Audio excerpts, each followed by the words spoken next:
আপনাদের প্রিয় অনুষ্ঠান জীবনের গল্প নিয়ে হাজির হয়েছে আমাদের ক্যামেরার সামনে এক অসহায় মেয়ে। তার কাছ থেকে জানতে চাই তার জীবনের গল্প। সবাইকে আমার আন্তরিক সালাম ও শুভেচ্ছা। প্রথমে আপুকে সালাম জানাই, আসসালামু আলাইকুম। আপু কেমন আছেন? ওয়ালাইকুম আসসালাম, ভালো আছি। তো আমাদের ক্যামেরার সামনে আসার মূল কারণটা জানতে পারি? মানে বিয়ের জন্য আসছেন না সাহায্য সহায়তার জন্য আসছেন? হ্যাঁ, বিয়ের জন্য আসছি। বিয়ের জন্য আসছেন। কেমন পাত্র আপনার পছন্দ? ভালো একটা মানুষ হলেই হবে। বয়স মানে বয়স নিয়ে কোনো ইয়ে আছে?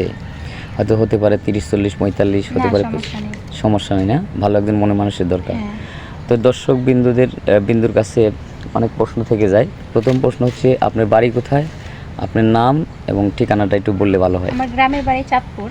আমার নাম মিথিলা। মিথিলা। হ্যাঁ। আচ্ছা, আগে কোথাও বিয়ে হয়েছিল? না, আমার কোথায় বিয়ে হয়নি। বিয়ে হয়নি। পরিবারে কে কে আছে? আমার একটা মা আছে, বাবা নেই, মারা গেছে, আর একটা ছোট বোন আছে। একটা ছোট বোন আছে। ছোট বোন কি করে? ও খুব ছোট, পড়াশোনা করে। পড়াশোনা করে। এটা খরচ বহন করে কে, আপনি না আপনার আমার মা? মা। আমার মা মানুষের বাসায় কাজ করে। আপনি কিছু করেন না? না। কিছু করার ইচ্ছা আছে? হ্যাঁ, ইচ্ছা আছে। ইচ্ছা আছে, সাধ্য নাই। হ্যাঁ, মানে সংসার মা যেভাবে চালায় এতে অনেক কষ্ট হয়। কষ্ট হয়। হ্যাঁ, হয়তো দেখা গেলো গার্মেন্টসে বা কোনো জায়গায় হয়তো চাকরির জন্য গেলে অনেকে অনেক কথা বলে নাকি? হ্যাঁ।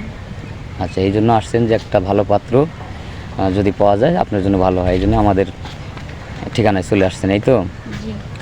আচ্ছা, তো বয়সলি কোনো সমস্যা নাই না? না, সমস্যা নেই। সমস্যা নাই।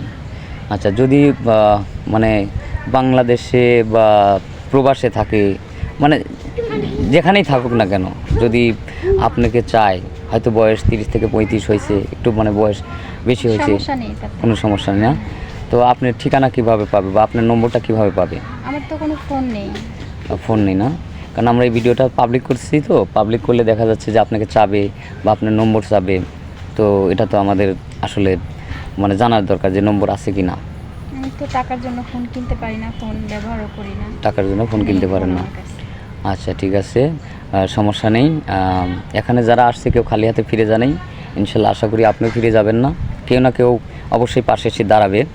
তো আমরা ভিডিওটা পাবলিক করতেছি, স্ক্রিপ্ট আমরা বাড়াবো না। সুপ্রিয় দর্শক, শুনলেন এই মেয়েটির কথা। অনেক কষ্টে আছে, তার বাবা নেই, মা আছে। তো আমরা ভিডিওটা পাবলিক করতেছি, এর কোনো পার্সোনাল ফোন নাই। যদি কেউ সহৃদয়বান ব্যক্তি এই মেয়েটাকে চান তাহলে আমাদের স্ক্রিনে আমাদের নম্বর দেওয়া থাকবে, হোয়াটসঅ্যাপ ইমো থাকবে। কেউ অযথা ভিডিও কল দিবেন না, অডিও কল দিবেন। আর সবারই শুভকামনা করে আমি শেষ করছি। আল্লাহ হাফেজ।